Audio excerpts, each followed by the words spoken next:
Fine. All I wanted for Christmas was Phil Brown. And look at this, here he is. It's like Mariah Carey, Phil, but it's not so much. And Phil, you're here for another edition of the Final Word. It's great. It's great that you're here and great you're back. Thanks so much for giving up your time. I know you're busy with family and stuff, but thank you so much. Phil, now I wasn't going to start with this because I had a question about Riley just in the middle, but you know, they say, Phil, you shouldn't fall in love with a loan signing, but it's been a bit hard, hasn't it, with Riley?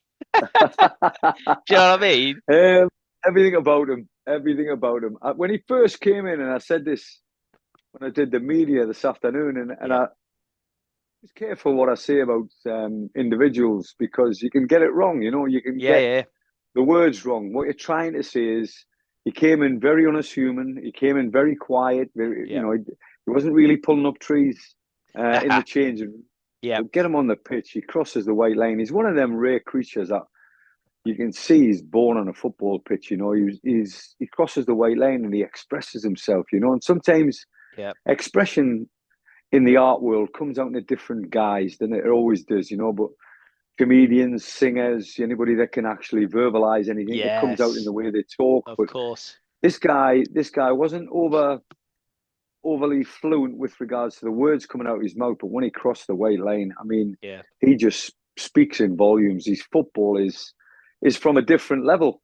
And I know Notts County are at a different level from us. Yeah. But I remember Notts County back in the days when you know, they were not founder members of the Football League, but they were blooding good managers back in the day. Yes. Some great Yeah, managers that have managed Notts County. Sam Halliday's been one of them. yeah. Um, Good old Sam. but about the kid that's to like, and more importantly, the family as well. His dad was at the first game. Yeah. I believe he was up in the Agbra suite afterwards when he got man of the match. And I've got to say it. I thought he crossed the white line that day and started the first 15, 20 minutes. And I've looked to Maka and I've gone, Yeah.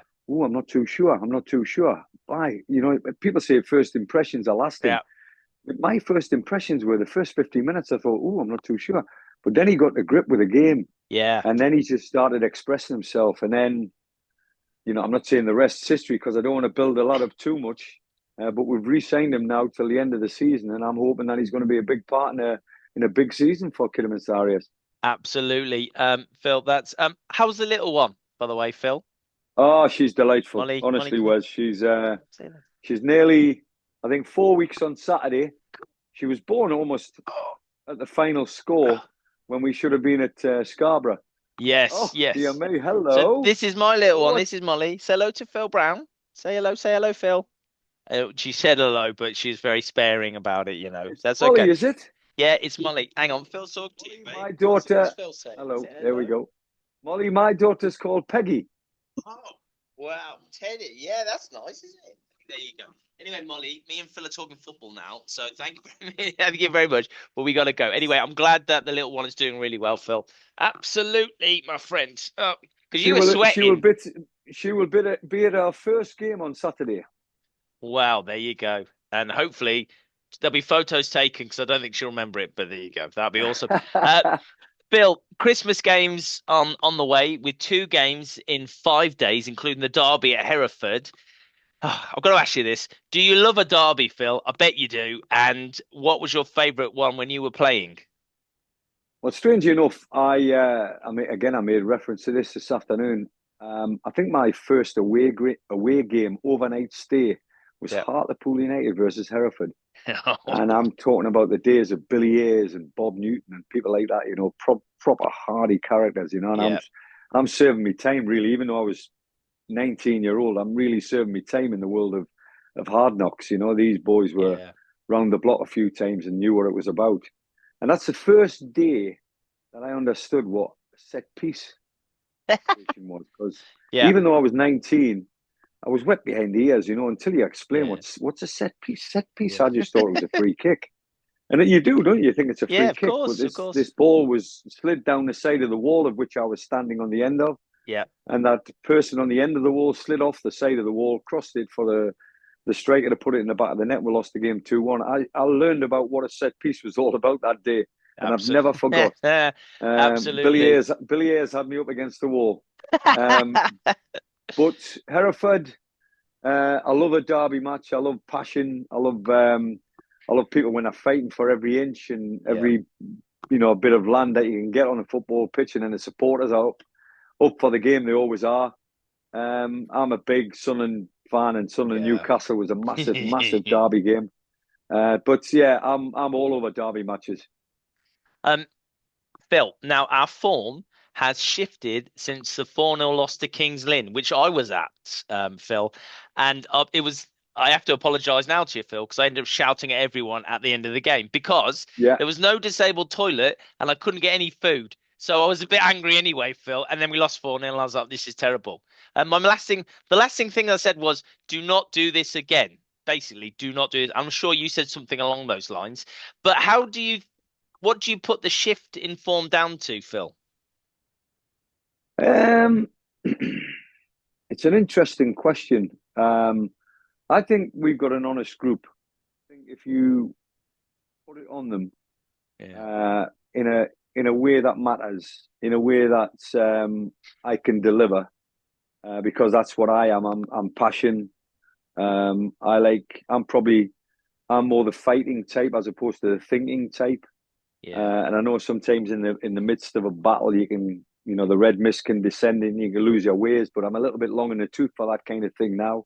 So I'm using all my experience and trying to explain to players that it's not just about passion and energy and excitement. It's about thought process. And we were out thought that day. I hold myself responsible for that because my daughter had just been born, who we've just been talking about, mm, and I'm not going to blame Peggy for 1 minute in the slightest. She'll be at the game on Saturday. My focus will be on trying to win the game against Southport. There's no doubt yeah, about it. But children and your family is important, and obviously the birth of a child, and then this game on the Tuesday night. I blame myself. I wasn't fully focused for it, and then that reflects in the performance and I, as I say to the Kidderminster fans after the game, I held myself responsible. The players will always take responsibility if they're honest. But they weren't getting clarity of thought from me. And when you don't get clarity of thought from your manager, you're never going to think clearly. Um, we've got a good group of lads. We've got a really honest group of lads, really hard working. And as I say many, many times, they wear the badge with pride. And if we get them kind of performances between now and the end of the season, I can guarantee there'll be few and far between, and there'll be a reason for it. But in the main, I would have said the majority of performances are something that we can hang our hat on. The character side of the club is well and truly intact, and we normally turn up, and if there's a yeah. reason for it not happening, I'll find it out. And that night, down to me, absolutely. I'll take responsibility. If it comes the end of the season and we miss out on 3 points, it's down to me. Phil, did you at any point was there any thought in your process to send Neil and you were just going to dodge that one out? Did you think that or Yeah, but you've said the words dodge. I don't like that. yeah, I don't duck. I put my head above the parapet. I've probably done that too much in my life, but that's you can't change the creature. I'm that way inclined. I'll always be the first one to be shot at, and I know leaders can often lead from the back, but I try to lead from the front. I try to lead by example. I try to lead with words of wisdom, if you like, in the changing room. And I think I've got a lot of listeners because of the players look at me and they see a manager who's been around the block a couple of times, and what I've got to say is based on probably I've been through it. If I haven't been through it, I'm not. I've been wasting my time the last 46, 47 years, but I've probably been through it, and they're listening. And I tell you, seriously, the team is ably led by Amari Morgan Smith. I've given the captaincy to a man who cares. yeah, And when he's not absolutely. out there, Ashley Heavens is not far behind him.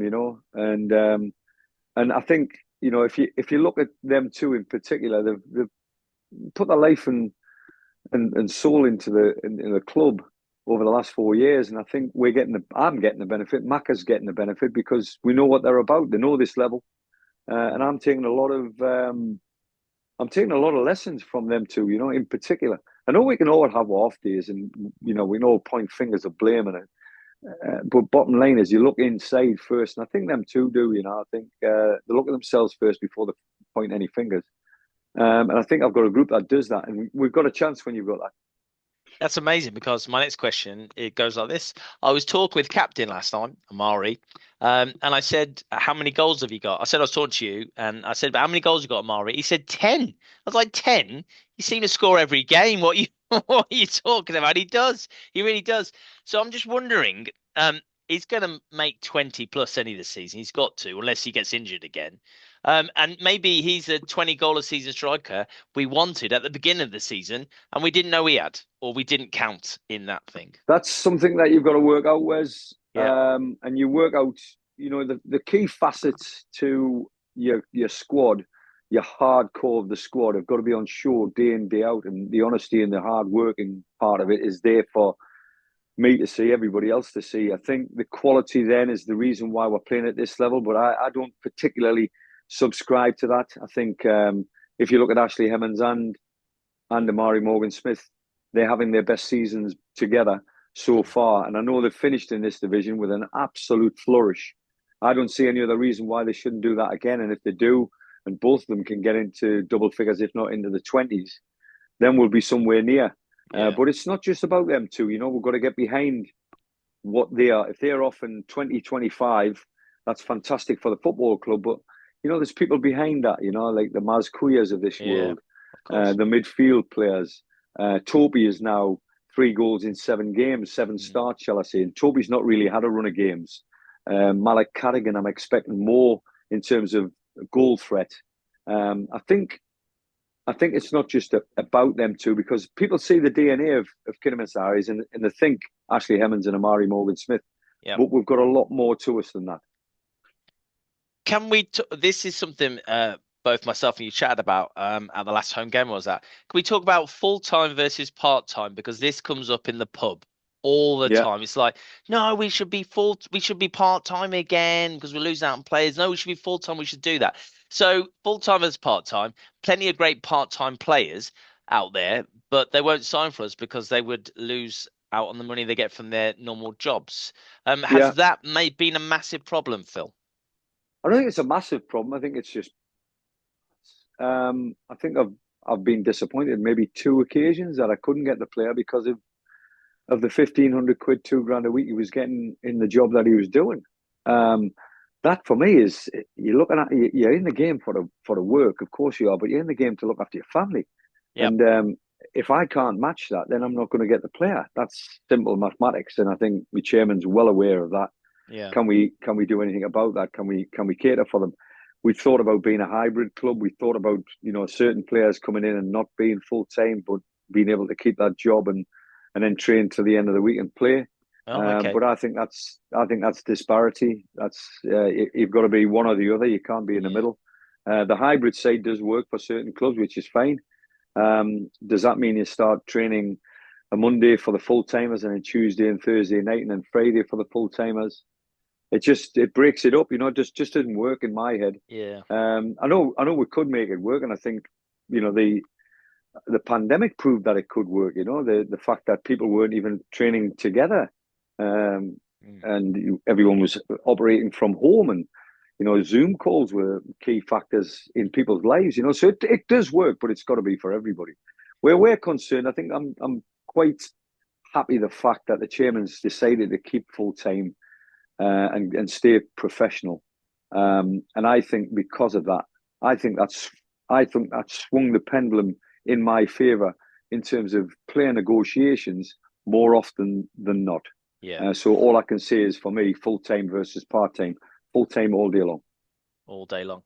So Phil, what about if Jamie Vardy gives you a call at the end of the season and says, Phil, listen, there's still something in me. It could be the Red Bull. I don't know. I don't want to train, but I want to play on a Saturday. What are you saying to that, Phil? Strangely enough, when Jamie Vardy got nicked with underneath me when he was playing for Halifax, I was at a game and I had a deal on the table for Jamie Vardy, and Fleetwood managed to pinch him away from me because my chairman wouldn't back me. and I was at Preston North End at the time. And Wow. then consequently, went within a year, he went from Fleetwood to Leicester City for a million and a half, or whatever it was. But I was in the market for Jamie when he was down there and banging goals in for fun. But he's carried Yeah. on right the way through. It's amazing how he's done. To be fair, to say that he wasn't going to stay at Leicester in some capacity would be an understatement. I think there's players out there for sure that come the second half of the season, we'll be looking at Kidderminster Harriers' place in the division, and they're looking closely at what we possibly could achieve, Yeah. and then maybe thinking about their own careers in the National League, one above, and possibly the second division. So who knows? Who knows? So if we're up there and we're mixing it up with the likes of Curzon's having a great season, I don't know where that's come from. Yeah, yeah. And your Kings Lynn and your Scarborough, not Scarborough, Scunthorpe, sorry. Yeah, that's great to know because I mean, are we talking players who wouldn't really have sniffed at us at the beginning of the season? Now they're thinking, well, I'm not getting game time, and it'll be quite a decent thing to do. You never know, do you? You never know. I was talking to a player this week actually, and he was he was full time at a club that I used to manage, and then he moved on from there because he wasn't getting a game. And it's always about game time for Yeah, a of lot of players. course. The the the mathematics where football is concerned is playing, not playing. Where can I play? What level? You've got to do your scouting. I've got to say it. I think Charlie Tonks, who heads up the recruitment side of things in terms of the scouting network that we've got. He brought a set of cards in, Christmas cards today, and he said, "Gaffer, can you sign them?" I said, "Who are these for?" He said, "Me scouts." And I said, and there were six cards, and I went, "Wow, Charlie, I Wow. didn't even know we had six scouts." And that's excluding myself, Yep. Neil McDonald, Dean Holdsworth, and Billy Atkins. We're talking about another five or six out there. Peter Wyndham's. We've got a good scouting network in place, and there'll be players they'll come up on our radar, but they'll be flagged up by agents that want to Yep. just flog a dead horse, as it were. He's not playing at one, he wants to come to yours, and we're going, yeah, that's okay. We'll have him because of, or we'll not have him because he's not playing. It's as simple as it gets. Talking about dead horses, Jack Lambert went to Darlington and scored within about 20 minutes. I Yeah, mean, was that just a case of he had to move on? He had to go. He wasn't really happy and that kind of thing. Jack's one of them rare characters, or shall I say, one of them characters in the game that has to play. And if he's not playing, that's it. He's Yeah. dead wood. He's no good to you. He will be a negative influence in the change room, and you need to remove them Yeah. negative influences. Yeah. Yeah. Yeah. There's certain players that believe that they're part of a squad and therefore they'll fight for that place. Jack wasn't one of them. There's certain players that think they're better than the players around them, and therefore they have that arrogance Yeah. that when they're not in the team, it's because of something else. It's not because of how poorly they're conducting themselves or how poorly they are in training. So all of these things were playing a part in a negative episode in Jack's career. But if you backlog it, if you trace it through, it probably is endemic in Jack's career. He has to work out that it's a trait that he brings to the party and not me. I would have stuck with Jack Lambert all day long if he had just Yeah. been a positive influence around the place. And Yeah. he is good enough. There's no doubt about it. But Oh, sometimes, for the good of the group, you have to remove that. thank you very much for your honesty there, Phil. Phil, out of 10, what would you give the class of 24-25 so far this season? Uh, I'm saying 8, but we want to be 9. Yeah. We want to be 10. We don't want to be Yeah. pitching in any lower. I think certain games I can count on one hand. It's a minimal. The Warrington second half, you wouldn't even Oh. class that as a full game. Warrington's second half was a poor performance. Even the defeat against Scunthorpe, you can't say it was a bad performance. It was a Yeah. better team. We'll hold our hands up to that. Yeah. Kings Lynn was just uncharacteristic. Yeah. But the majority of the games, you can't even discuss Guiseley. Guiseley should be 10-0 at half time. So there's certain games that you go, we really deserve to get beat there, but they're very few and far between. So I'd have to say 8.5 at the moment. Perfect stuff. Thank you. Let's move on to Christmas, Phil. What will Christmas be like at the Browns this year? Have I got an invite? And will there be any more clothes for the touchline, Phil? You got a new wardrobe coming? Yeah, absolutely, 100%. There's no room at the table. I'm sorry, Wes. I do It's all right, pal. apologise. That's okay, mate. Molly can come though. Oh, well, it's always a cute one, man. Always, I'll just leave her outside. I'll just stay outside. It's fine. Um, Um, yeah, she would be in good company. I've got Peggy, who's brand new, obviously 4 weeks old on yeah, Saturday, coming to our first game. yeah, So she'll be 5 weeks old come Christmas. I've got Monty, that'll be 3 year old in January, and I've got Eva, yeah. who's 13. So we've got a quite an eclectic table. Don't know what the Nice. conversation's going to be about, but me missus will be sick to death of talking football. That's for Yeah, sure. She'll be wanting absolutely. to talk about push presents and stuff like that. But you'll know all about that, Wes, won't you? Of course. I think Christmas is going to be a great time because I've got family, and that's what it's all about as far as I'm concerned. And then Boxing Day is all about football.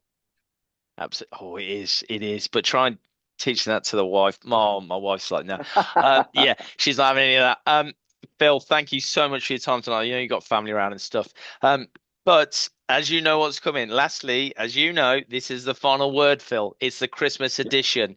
We've got to get as many people in the ground as we can. So please, can I have your final word? My final words are quite simple. It's to all them Kidderminster Harriers fans out there, wherever you are. Agbra is just a wonderful place to be at this moment in time, and Kidderminster, the second half of the season, needs you. Mm. So just come to support us. Be there as much as you possibly can. And if you're turning up in your numbers and making the noise that I know you can make, we will respond with great performances. Merry Christmas to everybody that's involved with Kidderminster Harriers, and a Happy New Year.